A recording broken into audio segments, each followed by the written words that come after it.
Lamentablemente he configurado mi futuro coche eléctrico, sí, el Polestar 2. Pero ¿por qué me he configurado yo un Polestar 2 Long Range con este acabado? Pues a mí me parece una combinación clave. Un buen color, unas buenas llantas y una configuración, al menos para mí, muy adecuada para ser un coche eléctrico, para uso diario e incluso viajar. En el vídeo de hoy vamos a hablar un poco sobre algunas cosillas muy importantes a tomar en cuenta, al menos en mi humilde opinión, sobre coche eléctrico, pero sobre todo sobre este modelo.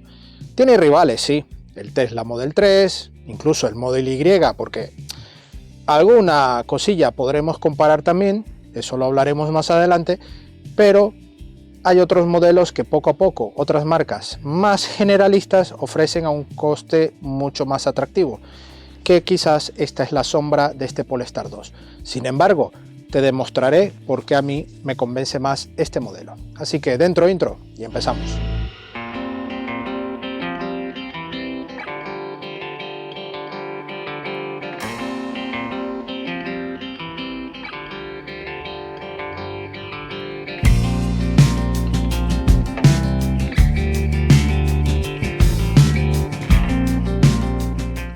El Polestar 2 sería un modelo clave en una decisión de compra de coche eléctrico.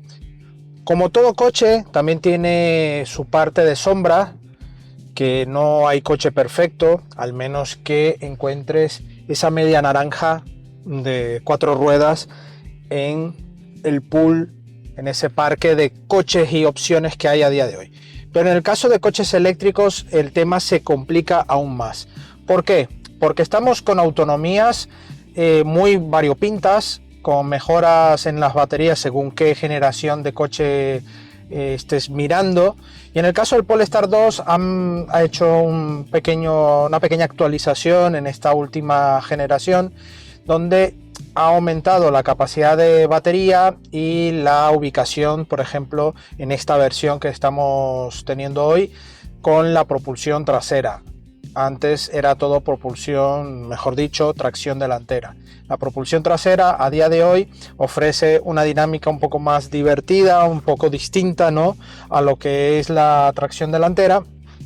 Y la batería con 82 kilovatios homologa una autonomía cercana a los 630 kilómetros según ciclo WLTP. Y aquí es la primera sombra o la sombra más destacada de este modelo, que me choca un poco el tener una cifra homologada en el entorno de los 630, pero que en cuadro de instrumentos siempre estemos en el entorno de los 400 y 450 kilómetros. En prueba de larga duración, autovía, manteniendo velocidad constante, hemos estado rondando incluso autonomías de 300-350 kilómetros, algo muy común. Por supuesto, esto sí que no es parte de una sombra, simplemente es algo común en los coches eléctricos que por autovía a velocidades constantes por encima de los 100-110 kilómetros por hora se haga un poco menos de lo que tenga de autonomía. Pero de estar de 630 a 650 homologados a esas cifras me resulta muy complicado de entender. Sin embargo, si lo traspolamos al uso urbano, uso de ciudad, en zonas perimetrales, como también hemos hecho parte de esta prueba, pues estamos en ese entorno de los 400, 440, 450.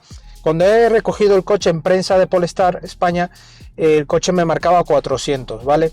A medida que he ido pasando la semana con las distintas cargas al completo, incluso agotando la batería, hemos logrado aumentar ese rango hasta 450. Es lo que a nosotros nos ha dado en esta prueba. Esto quizás es la parte un poco positiva, donde en ese entorno urbano, citadino, perimetral de uso, ¿no?, diario, el coche mantiene bien la autonomía, la batería. Es un coche que es agradecido en ese aspecto cuando vas en una marcha muy tranquila y pausada. Tenemos múltiples opciones de conducción para tener ese punto más adecuado a nuestro modo de uso, ¿no? Tenemos la dureza de la dirección, que podemos llevar en suave, estándar o dura.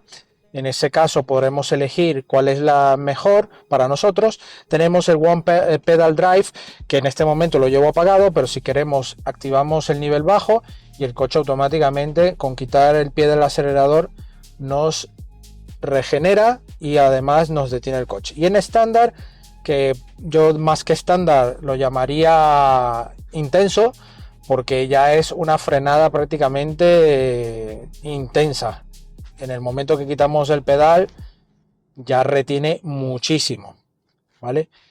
Es genial este sistema porque cuando te acostumbras al One Pedal es algo, vamos, increíble. Luego tiene el sistema super lenta, que es un sistema que hace que el coche vaya en modo vela, ¿no? Que se sigue moviendo. Esto es muy similar a cuando usas el modo automático de cualquier coche, que aunque sueltes el pedal de freno, el coche se mantenga, o incluso dejando de acelerar, pero vas en una zona llana, pues el coche tiende a moverse por sí solo durante un tiempo y a muy baja velocidad.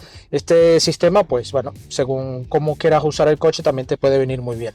Todo esto siempre en entornos urbanos, citadinos, perimetrales, que es donde le valorarás más a este tipo de sistemas, porque luego por autovía realmente lo que tienes que valorar es la conducción semiautónoma, las ayudas a la conducción para que te detecte bien el carril, ya que normalmente cuando vas muchas horas conduciendo es donde notas el propio cansancio, fatiga del conductor, distracciones, y en este caso las ayudas a la conducción son mucho más importantes. No quiere decir que en ciudad o zonas perimetrales sean menos importantes, para nada. También es muy importante porque estas mismas distracciones son de otra manera, ¿no? Paso de peatones, semáforos, cambios constantes de velocidad, de señales de velocidad, en fin, tantos sistemas que esto hace que también estés ayudado para una conducción eficiente.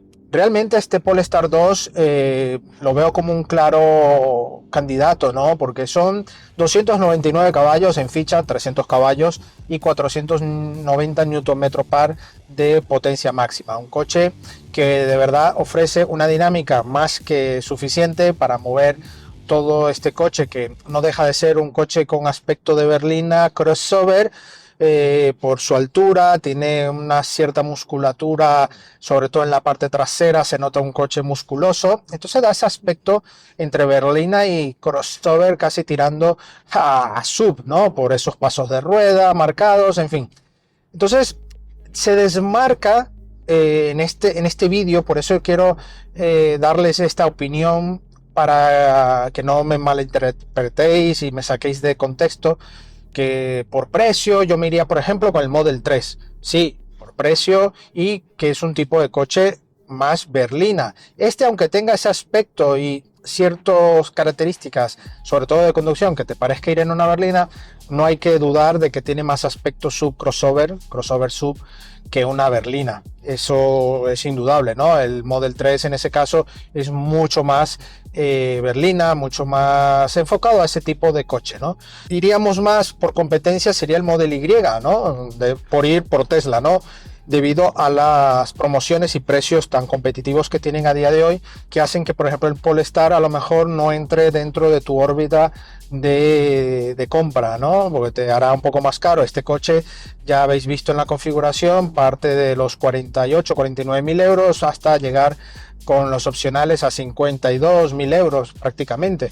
Entonces es una configuración que por precio me resulta quizás algo más costoso, pero es un coche que, ya os digo, me parece muy adecuado para tenerlo como coche eléctrico, un coche que guarda lo más simple de cualquier coche, ¿no? Tenemos un cuadro de instrumentos aquí ubicado donde tiene que ir, con todo muy buena lectura, infografía de mapas y el sistema de Android Automotive, que me parece, vamos, el rival claro y evidente del sistema de Tesla de infoentretenimiento y de incluso cálculo de rutas por el sistema de navegación y todo eso, ¿no?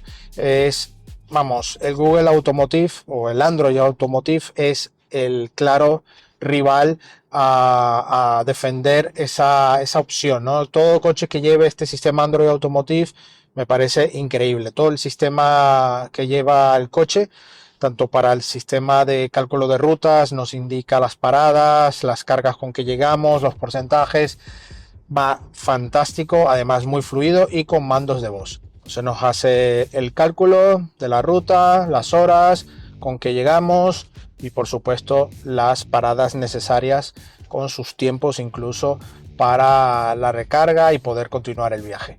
Todo esto nos hace, bueno, entender de que Tesla sí que es verdad que cuando llegó al mercado, sobre todo en el mundo eléctrico, ha dejado el listón muy alto, pero ya marcas como Polestar hacen claramente y evidentemente de que podemos hacer también productos de muy buena calidad con este diseño bastante europeo, ¿no? Y que bueno, también tiene sus sombras. Yo a nivel interior recalcaría que esta zona de consola me resulta un poco más incómoda con respecto a otros coches, ya que me hace ir muy encajonado aquí dentro y por ende me siento algo más menos confortable que otros coches. Por ejemplo, vuelvo a nombrar el Model 3 o el Model Y, que son zonas mucho más diáfanas, más abiertas, donde puedo tener las piernas un poco más libres en el momento de largos viajes sobre todo. Y esta consola también es cierto que me permite tener todo muy bien a la mano, bien ubicado, pero en otros aspectos me incomoda, ¿no? Pero bueno, todo esto va en función a tu tipo de contextura y bueno, y el uso que le quieras dar al coche te molestará más o menos. Esto ya es un poco más subjetivo. Otro detalle que me parece una gran mejora a futuro es mejorar la calidad de la pantalla. Tiene buena resolución, tiene buen detalle, pero mucho marco y eso hace a mí particularmente restar un poco la calidad visual de la pantalla, ya que tiene muy buena usabilidad, es muy similar a la de Volvo y bueno, tenemos mucho marco. Si unimos los marcos, pues prácticamente tenemos un alto porcentaje de poca pantalla, ¿no? Entonces, si optimizáramos un poco más estos marcos con otro tipo de pantalla, haría más vistosa esta visión de la pantalla en comparación con sus rivales, ¿no? Entonces es algo a mejorar. Por ende, el cuadro de instrumentos es muy completo, muy bonito. Incluso tenemos allí el mapa para tenerlo a primera vista, ya que no tenemos Head-Up Display aquí integrado en esta unidad. Y, por ejemplo, ya no haría falta porque tenemos todo en el cuadro de instrumentos con la lectura de velocidades, indicaciones de ayudas a la conducción y, por supuesto, el mapa. Luego tiene detalles muy bonitos o interesantes. Por ejemplo, el espejo, los espejos exteriores son todo carcasa y con lo cual al mover los espejos se mueve el espejo completo, no se mueve solo el cristal. También intentan dejar prácticamente sin marco, muy al estilo Volvo.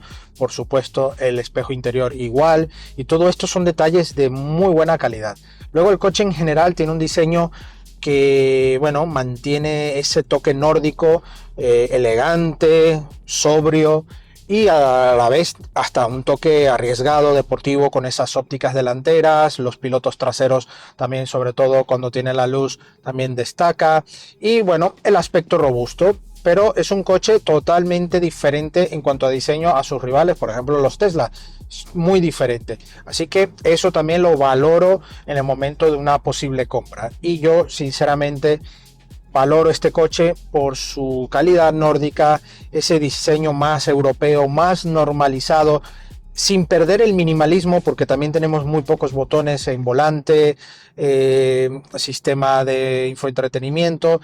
Sí es verdad que para usar todo el sistema de clima hay que usarlo por la zona de pantalla, aunque tenemos aquí los desempañantes con accesos rápidos, pero aún así prácticamente el 96% de las acciones tiene que ser por pantalla. Las ayudas a la conducción son muy completas, muy buenas, tenemos buena frenada, es un coche que está muy bien equipado y por ende tenemos esos precios por encima de los 40.000 euros aproximadamente en toda su gama. El maletero puede ser una de sus sombras, sí, porque son unos 400 litros, pero tenemos también 40 litros en un pequeño fraletero debajo del capó. Sin embargo, todas las opciones que tiene este Polestar 2 nos ayuda a tener una mejor distribución en este maletero. Buenos acabados, tenemos conectores 12 voltios, luces en los laterales, esta pequeña opción que nos permite separar un poco nuestro equipaje o nuestras mercancías, lo que llevamos aquí dentro, con algunos ganchos incluso para favorecer, como esta cuerda, el anclaje de todo lo que llevemos aquí. Y esto hace que esos 400 litros se nos conviertan en una muy buena opción para llevar todo lo que queramos aquí en este maletero. Justo debajo también tenemos un hueco muy interesante para separar todo lo que queramos llevar en este maletero. Que las plazas traseras no son las más cómodas del mercado. Yo mido 1,77, tengo altura aquí justita, pero puedo viajar con muy buen confort. Además tenemos un acabado muy alto, con buenas terminaciones, incluso tenemos toda la parte delantera con calefacción y ventilación, y aquí en la parte trasera únicamente calefacción. Pero esto, ojito, porque es muy bueno. Tenemos redes y buenos materiales, incluso con salidas de clima en esta zona trasera y con conector USB-C para 2 dispositivos. Muy buen detalle, tenemos toda esta parte panorámica que da también mucha vistosidad y más iluminación, además de estas grandes ventanas zona cristalada para favorecer también esta visibilidad, pero renunciando en el pilar C a esas ventanas custodios que suelen tener este tipo de coches. Bueno amigos, agradecemos a Polestar España por la sesión de este Polestar 2, espero que os haya gustado este vídeo, un vídeo donde ya tenemos muchas pruebas del Polestar, con el acabado performance, con esta nueva actualización, donde mi compañero Alejandro también hizo pruebas.